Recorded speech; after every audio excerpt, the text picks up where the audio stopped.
Sabe aquela sensação de terminar de ver um filme ou maratonar uma série e aí você entra na internet e parece que todo mundo assistiu a uma coisa completamente diferente? Pois é, hoje a gente vai mergulhar fundo para tentar entender por que tá tão difícil concordar sobre o que as histórias que a gente vê na tela realmente significam.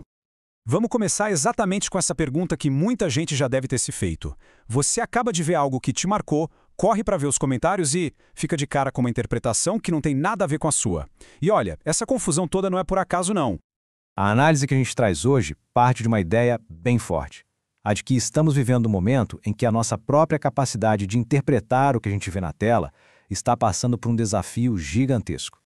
Pensa bem, hoje quase tudo passa por uma tela. A forma como a gente se informa, como fala com a família, até como forma nossas opiniões políticas, tudo é moldado por conteúdo audiovisual. Só que tem um detalhe, a maioria de nós nunca aprendeu a ler essa linguagem de fato.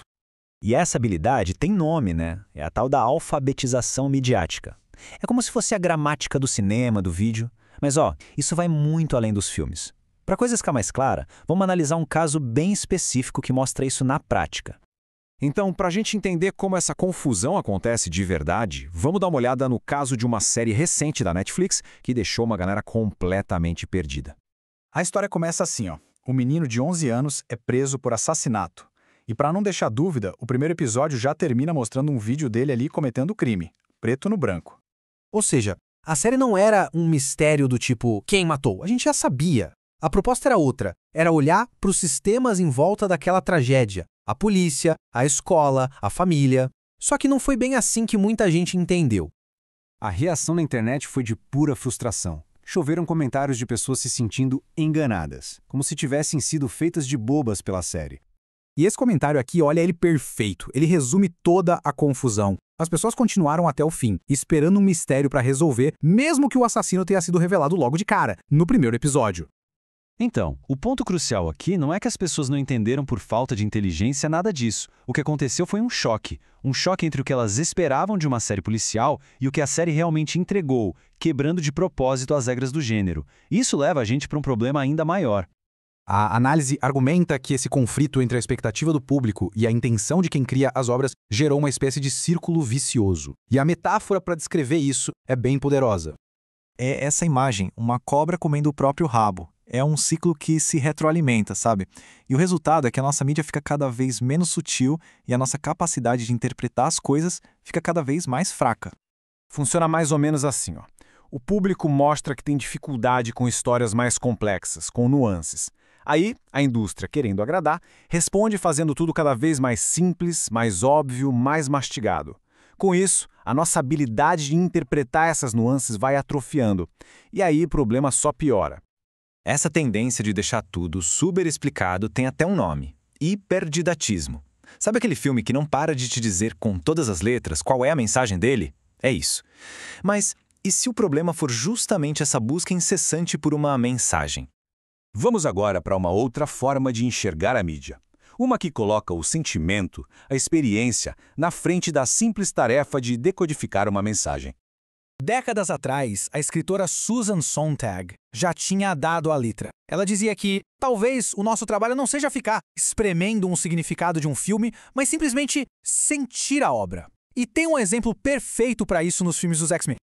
Quem não lembra daquela cena famosa em que o Homem de Gelo conta para os pais que é um mutante? Ela funciona direitinho como uma alegoria bem clara, bem fácil de entender, sobre uma pessoa LGBTQ+, se assumindo para a família.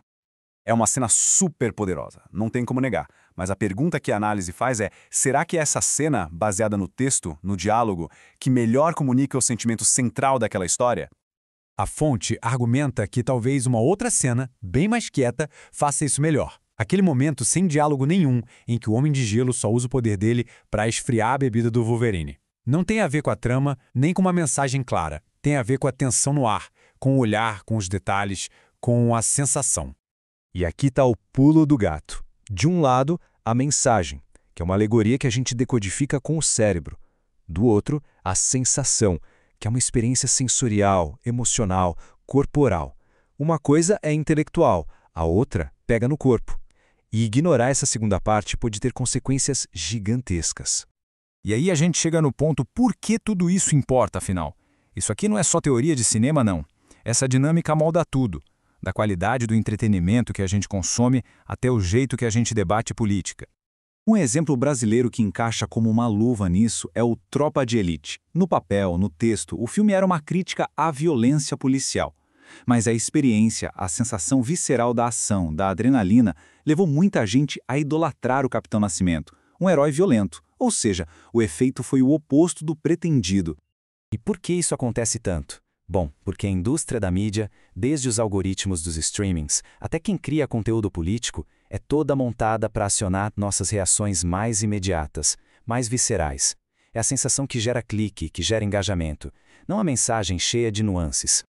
Então, no final das contas, a reflexão que fica é essa. Quando a gente exige que toda obra de arte tenha uma mensagem simples, fácil de embrulhar e levar para casa, o que será que a gente perde? Que parte vital da experiência humana fica pelo caminho quando a gente foca só no que uma obra significa e esquece o que ela nos faz sentir? Porque muitas vezes é nesse sentimento que a verdadeira história está.